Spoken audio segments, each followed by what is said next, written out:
Trey, I don't know about the other people in this room or who are watching this movie. The recording here touched on a sensitive topic that I also mentioned a little bit beforehand, and that is what Jews think about Christians.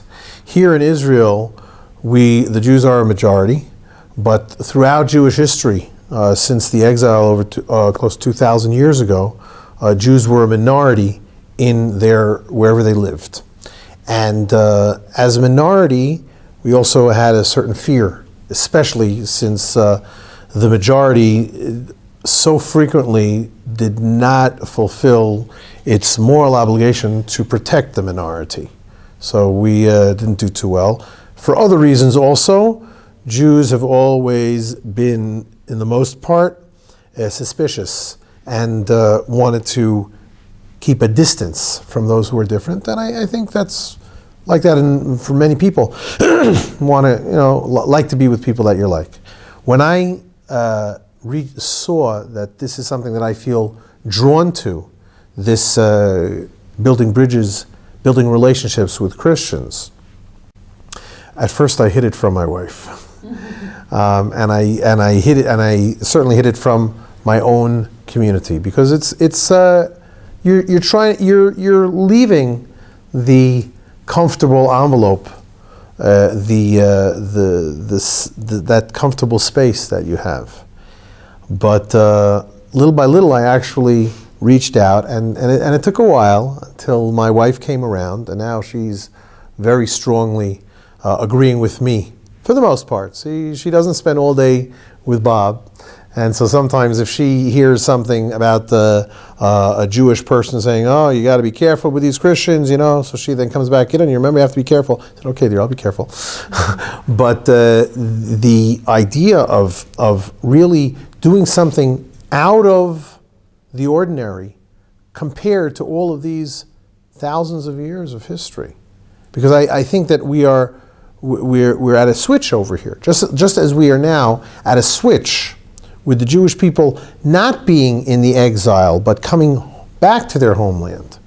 And that requires a refresh, a restart on many things. And I definitely think that the relationship with the rest of the world, and I think first and foremost with Christians who recognize the God of Israel, recognize the Bible of Israel, I think that is something that is really exciting and really is a requirement in this day and age. Not that many people recognize it. And we moved, a few years ago to a smaller community that I didn't give it as much thought as now that I see. But this community is much more suspicious, much more worried about Christians and the relationship with Christians. So I'm taking it slow with them. So the answer to your question, what does my family and friends and neighbors think about this? My family, my nuclear family, and even my more distant family, my brothers and sisters and mother who are in the United States, they say, okay, it's Gidon's mishagas, it's his craziness. He could be doing worse. But for so many people, I in general try to focus on what we have in common and not enter into arguments. So for a lot of people, it's still not time, I think, for the Jewish people. But it's growing more and more. And certainly thanks to pro-Israel Christians like yourselves. I'll also mention something that I think I mentioned the other night with another group. I have a friend from California, actually. I understand that Texas is Central Time. So my friend Victor Stursky, he's from California on the west, but he works on the East Coast. So between the East Coast, the West Coast, and the center, we're doing okay. He gave a speech about a half a year ago, and it's or maybe actually I'm not sure when exactly it happened, but it went online on YouTube a few weeks ago or a month or two ago, and it's just incredible how strong his feelings for his love for Israel come out. And I didn't show this to anybody in my community. I was planning on thinking about doing it, but somebody came to me and said, "Gidon, I saw this movie of this Christian who just is expressing his love for Israel, really crying. And he said, you can't act something like that. And he just didn't know what to do with it. Gidon, what do you think about this? I said, yeah, I've been thinking about this for 10 years, that there are Christians like this who really feel that way. And I think that it's up to us to try to return that feeling. And he said, well, I got to think about this. So it's happening. It's really happening. God is doing something, I think, very quickly. I don't remember if it's in Jeremiah, Isaiah, or one of those other really cool guys. One of the verses is Bi'ita achishena. In its time, I will make it go faster. Sound familiar? That's the way I translate. I don't know how it is over there. But that means that God has a plan. It depends a lot on how the actors down here work it out. If it could be a short show with a happy ending, or it can be a long, drawn-out tragedy that ultimately will have a happy ending, but there will be forced. So, if we are deserving, then God will quicken the redemption. I'm giving a traditional Jewish commentary on this verse. I wish that I could say it maybe later on.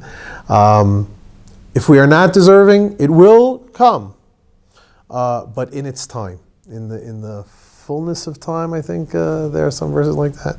Yes. So I'm here. I think that I don't know if we're deserving or not, but I feel that we're getting towards that end of times, and everybody's gathering in the sheaves, I think, and it's time to do what we can. And I think that this is something that we can do, and it's certainly something that I can do, and I'm looking forward to continuing to do that. I'll tell you, if you tell me, Gidon, when did you witness violence? It was really some 20 years ago. I, thank God, have not been at the scene of a terror attack, not in the current spate or in the past. And when I was in the army also, thank God, even though I was in Lebanon, this was in the first Lebanon war in the early 80s, it was just a bunch of building snowmen. But I do live in one of the hottest areas. My wife works in Jerusalem. We live in the Hebron Hills, not far from the city of Hebron. And she passes through Gush Etzion, which has been one of the major flare points where there have been a good number of attacks. The government made sure to augment the armed forces and guards over there. But and my wife even was in. I don't know if you knew this. My wife was interviewed on Israeli TV. They came over to that area and asked her, how do you feel safe traveling to work, standing at a bus stop? What's going to happen? She said, listen, we feel this is what we do, and we feel fine with it, and we trust in God, and whatever will be, will be. And since I work at home, it's a little easier for me to talk. Thank God, no infiltrations or anything like that in our community, and I really feel safe, like you guys. So if you're watching this and you've never been to Israel, do it now. It's never been safer. Come on over.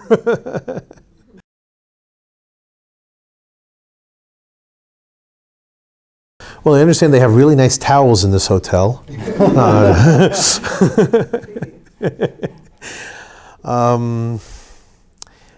Yeah, you guys are really ambassadors of Israel. Israel means, the very word Israel means I've connected with God. It means the original time it was mentioned in the Bible has to do with an altercation, as it were, and that really means, in other words, I interact with God, but not just one way or bland, but God challenges me, and I go back and challenge God. It gives much more of I think, of an excitement to life. We're not just here to press play and go through our lives like a robot, but each and every one of us, and I don't, even the younger ones amongst you, knows that life is really a series of challenges. And in Israel, we certainly know that, that question that you asked before. And it's up to us to embrace those challenges.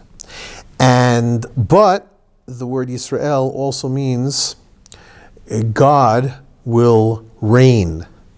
Because the word Sar, Yisrael, S-R, Sar, really means a king or a minister, a leader.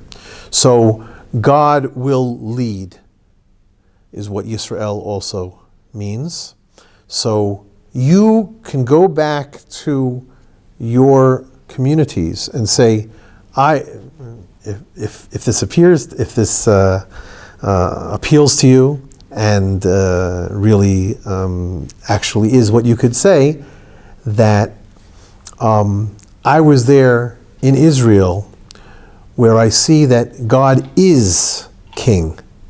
And as much as you can feel that in church, and for some people may can see it in your entire lives, it's still very individual. When you go to Israel, you see God throughout the entire land, throughout the entire nation.